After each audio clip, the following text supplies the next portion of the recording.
This audio presentation of Feeling is the Secret by Neville Goddard is brought to you by Audio Enlightenment and MetaphysicalPocketBooks.com. Chapter 1. Law and its Operation. The world and all within it is man's conditioned consciousness objectified. Consciousness is the cause as well as the substance of the entire world. So it is to consciousness that we must turn if we would discover the secret of creation. Knowledge of the law of consciousness and the method of operating this law will enable you to accomplish all you desire in life. Armed with a working knowledge of this law, you can build and maintain an ideal world. Consciousness is the one and only reality, not figuratively, but actually. This reality may, for the sake of clarity, be likened unto a stream which is divided into two parts, the consciousness and the subconscious. In order to intelligently operate the law of consciousness, it is necessary to understand the relationship between the conscious and the subconscious. The conscious is personal and selective. The subconscious is impersonal and non-selective. The conscious is the realm of effect. The subconscious is the realm of cause. These two aspects are the male and female divisions of consciousness. The conscious is male. The subconscious is female. The conscious generates ideas and impresses these ideas on the subconscious. The subconscious receives ideas and gives form and expression to them. By this law, first conceiving an idea and then impressing the idea conceived on the subconscious, all things evolve out of consciousness. And without this sequence, there is not anything made that is made. The conscious impresses the subconscious, while the subconscious expresses all that is impressed upon it. The subconscious does not originate ideas, but accepts as true those which the conscious mind feels to be true. In a way known only to itself, objectifies the accepted ideas. Therefore, through his power to imagine and feel and his freedom to choose the idea he will entertain, man has control over creation. Control of the subconscious is accomplished through control of your ideas and feelings. The mechanism of creation is hidden in the very depth of the subconscious, the female aspect or womb of creation. The subconscious transcends reason and is independent of induction. It contemplates a feeling as a fact existing within itself, and on this assumption proceeds to give expression to it. The creative process begins with an idea, and its cycle runs its course as a feeling and ends in a volition to act. Ideas are impressed on the subconscious through the medium of feeling. No idea can be impressed on the subconscious until it is felt. But once felt, be it good, bad, or indifferent, it must be expressed. Feeling is the one and only medium through which ideas are conveyed to the subconscious. Therefore, the man who does not control his feelings may easily impress the subconscious with undesirable states. By control of feeling is not meant restraint or suppression of your feeling, but rather the disciplining of self to imagine and entertain only such feelings as contributes to your happiness. Control of your feeling is all important to a full and happy life. Never entertain an undesirable feeling, nor think sympathetically about wrong in any shape or form. Do not dwell on the imperfection of yourself or others. To do this so is to impress your subconscious with these limitations. What you do not want done unto you, do not feel that it is done unto you or another. This is the whole law of a full and happy life. Everything else is commentary. Every feeling makes a subconscious impression, and unless it is counteracted by a more powerful feeling of an opposite nature, must be expressed. The dominant of two feelings is the one expressed. I am healthy is a stronger feeling than I will be healthy. To feel I will be is to confess I am not. I am is stronger than I am not. What you feel you are always dominates what you feel you would like to be. Therefore, to be realized, the wish must be felt as a state that is rather than a state that is not. Sensation precedes manifestation and is the foundation upon which all manifestation rests. Be careful of your moods and feelings, for there is an unbroken connection between your feelings and your visible world. Your body is an emotional filter and bears the unmistakable marks of your prevalent emotions. Emotional disturbances, especially suppressed emotions, are the cause of all disease. To feel intensely about a wrong without voicing or expressing that feeling is the beginning of disease. Dis-ease in both body and environment. Do not entertain the feeling of regret or failure for frustration or detachment from your objective results in disease. Think feeling only of the state you desire to realize. Feeling is the reality of that state sought, and living and acting on a conviction is the way of all seeming miracles. All changes of expression are brought about through a change of feeling. A change of feeling is a change of destiny. All creation occurs in the domain of the subconscious. What you must acquire, then, is a reflective control of the operation of the subconscious, that is, control of your ideas and feelings. Chance or accident is not responsible for the things that happen to you, nor is predestined fate the author of your fortune or misfortune. Your subconscious impressions determine the conditions of your world. The subconscious is not selective. It is impersonal and no respecter of persons. The subconscious is not concerned with the truth or falsity of your feeling.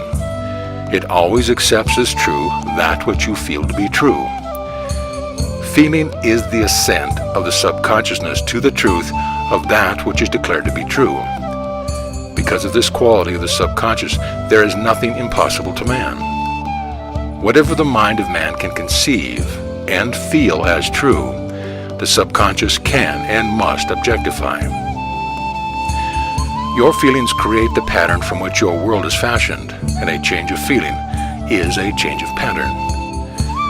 The subconscious never fails to express that which has been impressed upon it. The moment it receives an impression, it begins to work out the ways of its expression. It accepts the feeling impressed upon it, your feeling, as a fact existing within itself, and immediately sets about to produce in the outer or objective world the exact likeness of that feeling. The subconscious never alters the accepted beliefs of man. It outpictures them to the last detail whether or not they are beneficial. To impress the subconscious with the desirable state, you must assume the feeling that would be yours had you already realized your wish. In defining your objective, you must be concerned only with the objective itself. The manner of expression or the difficulties involved are not to be considered by you. To think feelingly on any state impresses it on the subconscious. Therefore, if you dwell on difficulties, barriers, or delay, the subconscious, by its very non-selective nature, accepts the feeling of difficulty and obstacles as your request and proceeds to produce them in your outer world. The subconscious is the womb of creation. It receives the idea unto itself through the feelings of man. It never changes the idea received, but always gives it form. Hence, the subconscious outpictures the idea in image and likeness of the feeling received. To feel a state is hopeless or impossible is to impress the subconscious with the idea of failure. Although the subconscious faithfully serves man, it must not be inferred that the relationship is that of a servant to a master, as was anciently conceived. The ancient prophets called it the slave and servant of man. St. Paul personified it as a woman and said, "The woman should be subject to man in everything." The subconscious does serve man and faithfully gives form to his feeling. However, the subconscious has a distinct distaste for compulsion and responds to persuasion rather than to command. Consequently, it resembles the beloved wife more than the servant. The husband is head of the wife. Ephesians 5 may not be true of man and woman in their earthly relationship, but it is true of the conscious and subconscious, or the male and female aspects of consciousness. The mystery to which Paul referred when he wrote, "This is a great mystery. He that loveth his wife loveth himself, and they two shall be one flesh," is simply the mystery of consciousness. Consciousness is really one and undivided, but for creation's sake it appears to be divided into two. The conscious or objective or male aspect truly is the head and dominates the subconscious, subjective or female aspect. However, this leadership is not that of the tyrant, but of the lover. So by assuming the feeling that would be yours were you already in possession of your objective, the subconscious is moved to build the exact likeness of your assumption. Your desires are not subconsciously accepted until you assume the feeling of the reality. For only through feeling is an idea subconsciously accepted, and only through this subconscious acceptance is it ever expressed. It is easier to ascribe your feeling to events in the world than to admit that the conditions of the world reflect your feeling. However, it is eternally true that the outside mirrors the inside. As within, so without. A man can receive nothing until it is given him from heaven, and the kingdom of heaven is within you. Nothing comes from without. All things come from within, from the subconsciousness. It is impossible for you to see other than the contents of your consciousness. Your world in its every detail is your consciousness objectified. Objective states bear witness of subconscious impressions. A change of impression results in a change of expression. The subconscious accepts as true that which you feel is true. And because creation is the result of subconscious impressions, you, by your feeling, determine creation. You are already that which you want to be, and your refusal to believe this is the only reason you do not see it. To seek on the outside for that which you do not feel you are is to seek in vain, for we never find that which we want. We find only that which we are. In short, you express and have only that which you are conscious of being or possessing. To him that hath it is given. Denying the evidence of the senses and appropriating the feeling of the wish fulfilled is the way to the realization of your desire. Mastery of self-control of your thoughts and feelings is your highest achievement. However, until perfect self-control is attained, so that in spite of appearance, you feel all that you want to feel, you sleep in prayer to aid you in realizing your desired states. These are the two gateways into the subconscious. Chapter 2. Sleep. Sleep, the life that occupies 1/3 of our stay on earth, is the natural door into the subconscious. So it is with sleep that we are now concerned. The conscious 2/3 of our life on earth is measured by the degree of attention we give sleep. Our understanding of and delight in what sleep has to bestow will cause us, night after night, to set out for it as though we were keeping an appointment with a lover. In a dream, in a vision of the night, when deep sleep falleth upon men, in slumbering upon the bed, then he openeth the ears of men and sealeth their instructions. Job 33. It is in sleep and in prayer, a state akin to sleep, that man enters the subconscious to make his impressions and receive his instructions. In these states, the conscious and subconscious are creatively joined. The male and female become one flesh. Sleep is the time when the male or conscious mind turns from the world of sense to seek its lover or subconscious self. The subconscious, unlike the woman of the world who marries her husband to change him, has no desire to change the conscious, waking state, but loves it as it is and faithfully reproduces its likeness in the outer world of form. The conditions and events of your life are your children formed from the molds of your subconscious impressions in sleep. They are made in the image and likeness of your innermost feelings that they may reveal you to yourself. As in heaven, so on earth. As in the subconscious, so on earth. Whatever you have in consciousness as you go to sleep is the measure of your expression in the waking 2/3 of your life on earth. Nothing stops you from realizing your objective save your failure to feel that you are already that which you wish to be, or that you are already in possession of the thing sought. Your subconscious gives form to your desires only when you feel your wish fulfilled. The unconsciousness of sleep is the normal state of the subconscious, because all things come from within yourself, and your conception of yourself determines that which comes. You should always feel the wish fulfilled before you drop off to sleep. You never draw out of the deep of yourself that which you want. You always draw that which you are, and you are that which you feel yourself to be, as well as that which you feel is true of others. To be realized, then, the wish must be resolved into the feeling of being, or having, or witnessing the state sought. This is accomplished by assuming the feeling of the wish fulfilled. The feeling which comes in response to the question, how would I feel were my wish realized, is the feeling which should monopolize and immobilize your attention as you relax into sleep. You must be in the consciousness of being or having that which you want to be or to have before you drop off to sleep. Once asleep, man has no freedom of choice. His entire slumber is dominated by his last waking concept of self. It follows, therefore, that he should always assume the feeling of accomplishment and satisfaction before he retires in sleep. Come before me with singing and thanksgiving. Enter into his gates with thanksgiving and into his courts with praise. Your mood prior to sleep defines your state of consciousness as you enter into the presence of your everlasting lover, the subconscious. She sees you exactly as you feel yourself to be. If, as you prepare for sleep, you assume and maintain the consciousness of success by feeling, I am successful, you must be successful. Lie flat on your back with your head on a level with your body. Feel as you would were you in possession of your wish and quietly relax into unconsciousness. He that keepeth Israel shall neither slumber nor sleep. Nevertheless, he giveth his beloved sleep.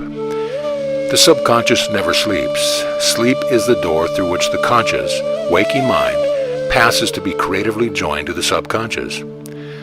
Sleep conceals the creative act, while the objective world reveals it. In sleep, man impresses the subconscious with his conception of himself. What more beautiful description of this romance of the conscious and subconscious is there than that told in the Song of Solomon? By night on my bed I sought him whom my soul loveth. I found him whom my soul loveth. I held him, and I not let him go, until I had brought him into my mother's house, and into the chamber of her that conceived me. Preparing to sleep, you feel yourself into the state of the answered wish, and then relax into unconsciousness. Your realized wish is he whom you seek.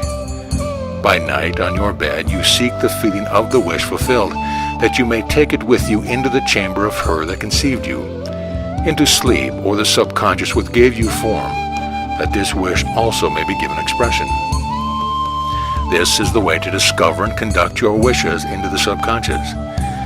Feel yourself in the state of the realized wish and quietly drop off to sleep. Night after night, you should assume the feeling of being, having, and witnessing that which you seek to be, possess, and see manifested. Never go to sleep feeling discouraged or dissatisfied. Never sleep in the consciousness of failure. Your subconscious, whose natural state is sleep, sees you as you believe yourself to be, and whether it be good, bad, or indifferent, the subconscious will faithfully embody your belief. As you feel so, do you impress her, and she, the perfect lover, gives form to these impressions and outpictures them as the children of her beloved. Thou art all fair, my love. There is no spot in thee, is the attitude of mind to adopt before dropping off to sleep. Disregard appearances and feel that things are as you wish them to be, for he calleth things that are not seen as though they were, and the unseen becomes seen. To assume the feeling of satisfaction is to call conditions into beings which will mirror satisfaction. Signs follow, they do not precede. Proof that you are will follow the consciousness that you are. It will not precede it. You are an eternal dreamer, dreaming non-eternal dreams. Your dreams take form as you assume the feeling of their reality. Do not limit yourself to the past, knowing that nothing is impossible to consciousness. Begin to imagine states beyond the experiences of the past. Whatever the mind of man can imagine, man can realize. All objective or visible states were first subjective, invisible states, and you called them into visible by assuming the feeling of their reality. The creative process is first imagining and then believing the state imagined.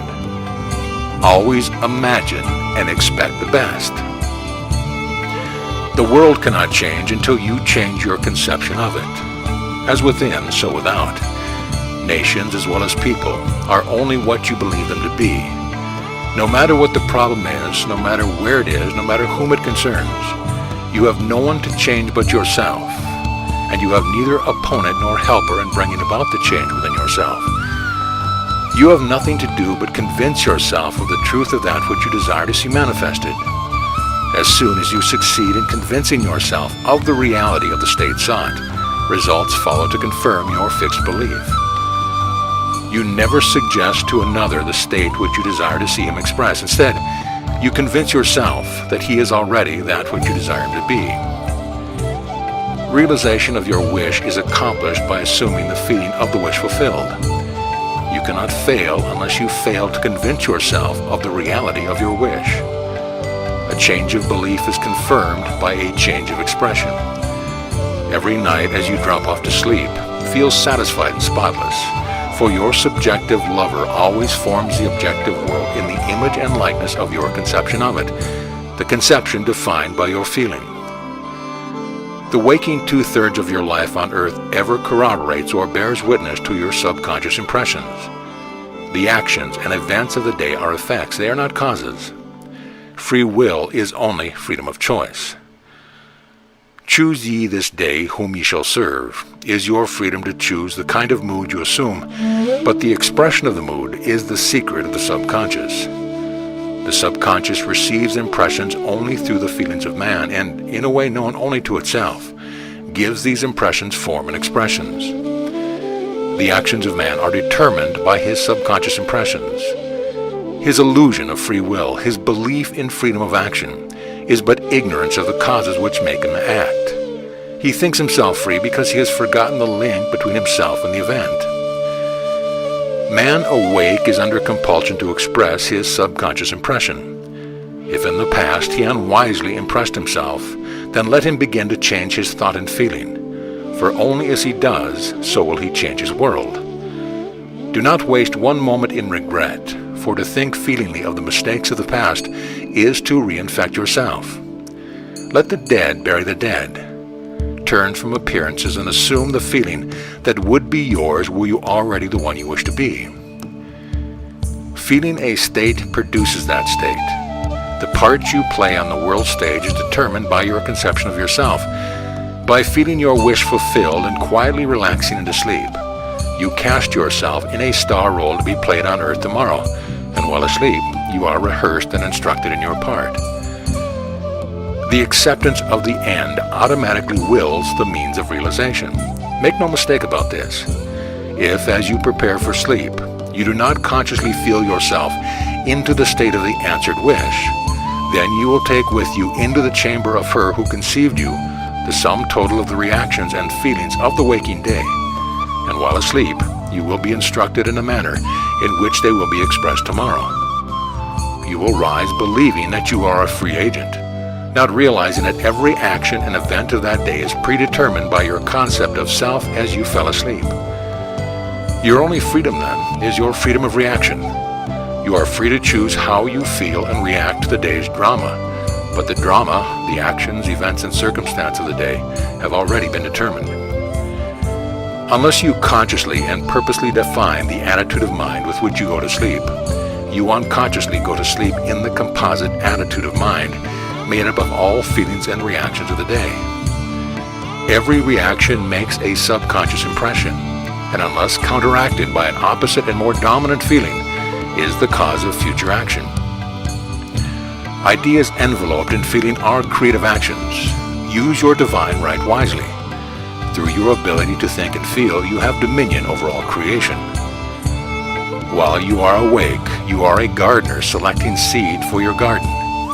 But except a corn of wheat fall into the ground and die, it abideth alone, but if it die, it bringeth forth much fruit. Your conception of yourself as you fall asleep is the seed you drop into the ground of subconsciousness. Dropping off to sleep, feeling satisfied and happy compels conditions and events to appear in your world which confirms these attitudes of mind. Sleep is the door to heaven.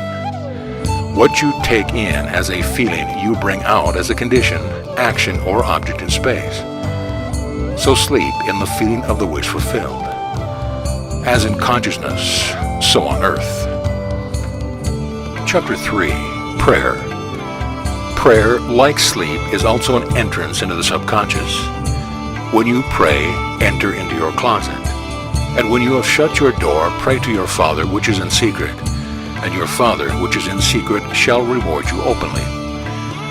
Prayer is an illusion of sleep which diminishes the impression of the outer world and renders the mind more receptive to suggestion from within. The mind in prayer is in a state of relaxation and receptivity akin to the feeling attained just before dropping off to sleep. Prayer is not so much what you ask for as how you prepare for its reception. Whatsoever things ye desire, when ye pray, believe that you have received them, and ye shall have them. The only condition required is that you believe that your prayers are already realized. Your prayer must be answered if you assume the feeling that would be yours were you already in possession of your objective. The moment you accept the wish as an accomplished fact, the subconscious finds means for its realization. To pray successfully, then, you must yield to the wish, that is, feel the wish fulfilled. The perfectly disciplined man is always in tune with the wish as an accomplished fact. He knows that consciousness is the one and only reality, that ideas and feelings are facts of consciousness and are as real as objects in space. Therefore, he never entertains a feeling which does not contribute to his happiness, for feelings are the causes of the actions and circumstance of his life.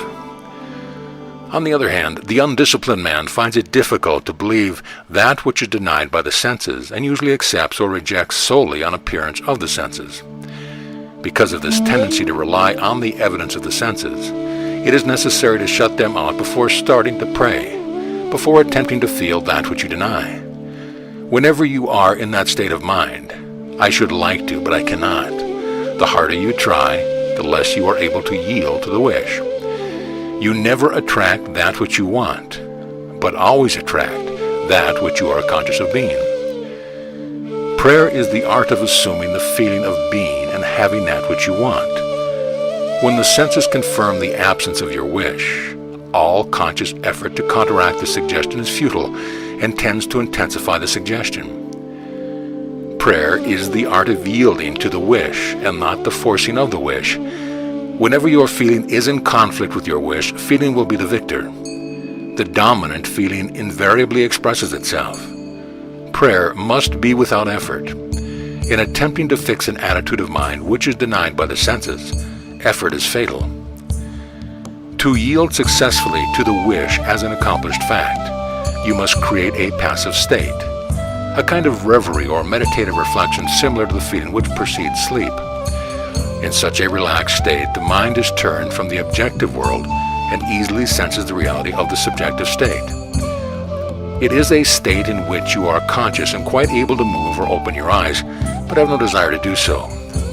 An easy way to create this passive state is to relax in a comfortable chair on a bed. If on a bed, lie flat on your back with your head on a level with your body, close the eyes and imagine that you are sleepy.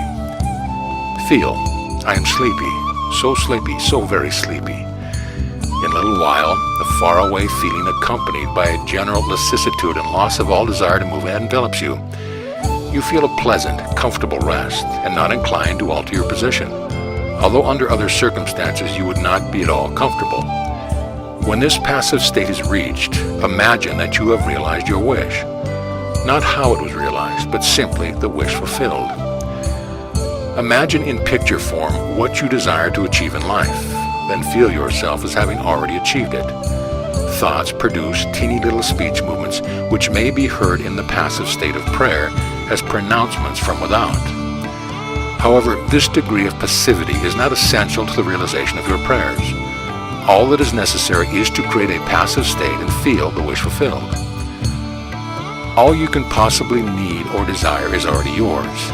You need no helper to give it to you. It is yours now. Call your desires into being by imagining and feeling your wish fulfilled. As the end is accepted, you become totally indifferent as to possible failure, for acceptance of the end wills the means to that end. When you emerge from the moment of prayer, it is as though you were shown the happy and successful end of a play, although you are not shown how the end was achieved. However, having witnessed the end, regardless of any anticlimactic sequence, you remain calm and secure in the knowledge that the end has been perfectly defined. Chapter 4. Spirit, Feeling. Not by might, nor by power, but by my Spirit, saith the Lord of hosts. Get into the spirit of the state desired by assuming the feeling that would be yours were you already the one you want to be. As you capture the feeling of that state sought, you are relieved of all efforts to make it so, for it is already so. There is a definite feeling associated with every idea in the mind of man. Capture the feeling associated with your realized wish by assuming the feeling that would be yours were you already in possession of the thing you desire, and your wish will objectify itself. Faith is feeling. According to your faith or feeling, be it unto you. You never attract that which you want, but always that which you are. As a man is, so does he see. To him that hath it shall be given, and to him that hath not it shall be taken away. That which you feel yourself to be you are, and you are given that which you are. So assume the feeling that would be yours were you already in possession of your wish, and your wish must be realized. So God created man in his own image. In the image of God created he him. Let this mind be in you which was also in Christ Jesus, who being in the form of God, thought it not robbery to be equal with God.